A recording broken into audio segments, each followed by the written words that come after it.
Hello everyone, আজকের ভিডিওটা খুব ইম্পর্টেন্ট এবং ইন্টারেস্টিং একটা টপিক। একজন তোমাদের মধ্যে আমার যে ভিউয়ার্স আছো তোমরা, সেই একজন ভিউয়ার্স একটা কমেন্ট করেছো, সেই কমেন্টের রিপ্লাই আমি এই ভিডিওটা বানাচ্ছি এবং এই কমেন্টটা এতটাই ইম্পর্টেন্ট কারণ তার জন্য আমি একটা ভিডিও বানাচ্ছি। কারণ তোমরা যারা ডিপ্লোমা ইঞ্জিনিয়ারিং করতে চাইছো বা পলিটেকনিক করতে চাইছো তাদের মধ্যে অনেক স্টুডেন্ট আছো যারা আর্টস ব্যাকগ্রাউন্ডের, আর যে কমেন্ট করেছে সেও একজন আর্টস ব্যাকগ্রাউন্ডের। তো তোমরা ভিডিওটা শেষ অবধি দেখো, যারা আর্টস ব্যাকগ্রাউন্ডের আছো তোমরা অনেক কিছু এই ভিডিও থেকে শিখতে পারবে। তো প্রথমে আমি কমেন্টটা ডিসপ্লে তোমরা দেখতে পাচ্ছ এবং আমি একবার পড়ে তোমাদেরকে শোনাচ্ছি। ফার্স্টে থ্যাংক ইউ দাদা, ওয়েলকাম। দাদা, আমি 2024-এ এইচএস পাস করেছি, বাট আর্টস গ্রুপে অ্যান্ড মাধ্যমিকে কম নাম্বার আছে। তাহলে আমি কি এইচএস এর রেজাল্ট দিয়ে অ্যাডমিশন নিতে পারবো? যদি এক কথায় বলি তাহলে না। তুমি যদি আর্টস ব্যাকগ্রাউন্ডের হয়ে থাকো তুমি কিন্তু এইচএস এর রেজাল্ট দিয়ে অ্যাডমিশন নিতে পারবে না। হয়ে গেল।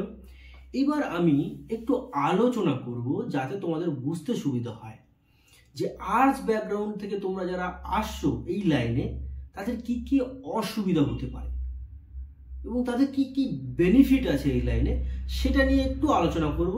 তাই ভিডিওটা শেষ অবধি দেখো।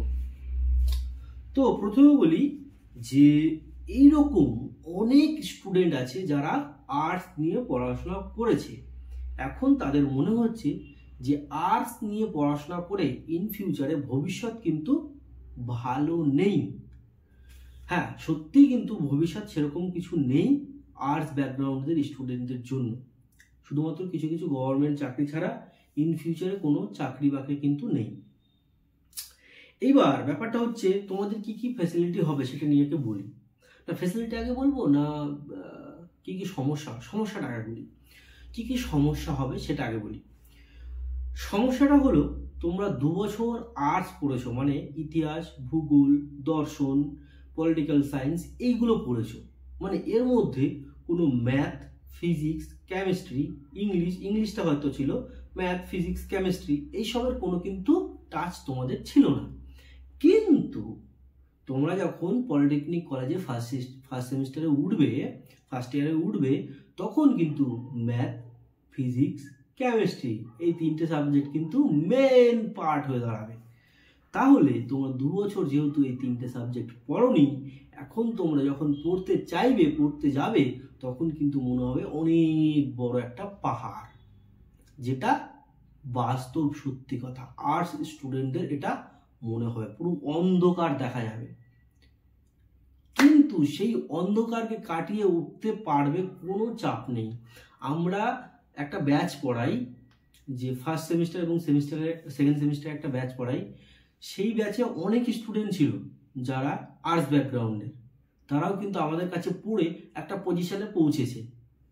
তোমরা যদি আমাদের কাছে পড়তে চাও, ডেসক্রিপশনে আমরা আমাদের যে লিঙ্ক, টেলিগ্রাম গ্রুপের লিঙ্ক, সেই লিঙ্কটা দিয়ে দিয়েছি, ওই গ্রুপে তোমরা জয়েন হতে পারো তোমাদের যদি ইচ্ছা হয়।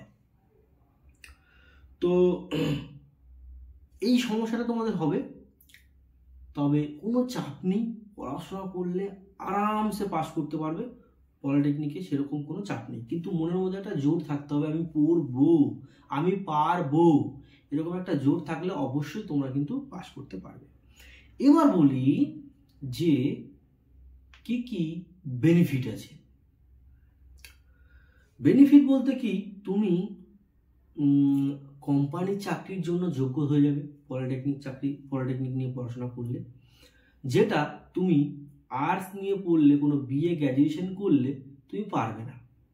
কোনো কোম্পানিতে তোমাকে ভ্যালু দেবে না যে তুমি আর্টস ব্যাকগ্রাউন্ড থেকে বিএ কমপ্লিট করেছো, তোমার গ্র্যাজুয়েশন সার্টিফিকেট আছে, কোনো কোম্পানিতে তোমাকে ভ্যালু দেবে না। কিন্তু তুমি যদি পলিটেকনিক সার্টিফিকেট দেখাতে পারো, তোমাকে কিন্তু অনেক কোম্পানিতে তোমাকে ভ্যাকান্সি দেবে, তোমাকে চাকরি করার সুযোগ দেবে। এবার কোম্পানির চাকরি মানে এই নয় যে এতে কোনো ফিউচার নেই। অনেক ছেলে মেয়ে আছে যারা কোম্পানির চাকরি করে নিজের লাইফ সেটেল করেছে। এমনকি আমিও কোম্পানির চাকরি করি 5 বছর ধরে। তাই বলছি যে মনে করো না যে কোম্পানির চাকরি ভালো না।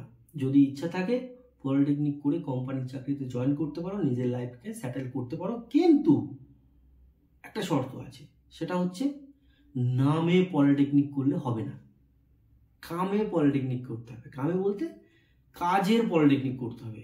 কাজের বলতে নলেজ থাকতে হবে। নলেজ না থাকলে সারা জীবন শুধু ওই লেবারের মতোই খেটে যাবে, ডিপ্লোমা সার্টিফিকেট দিয়ে নিজেকে গ্রো করতে পারবে না। কথাটা খারাপ লাগলেও বাস্তব।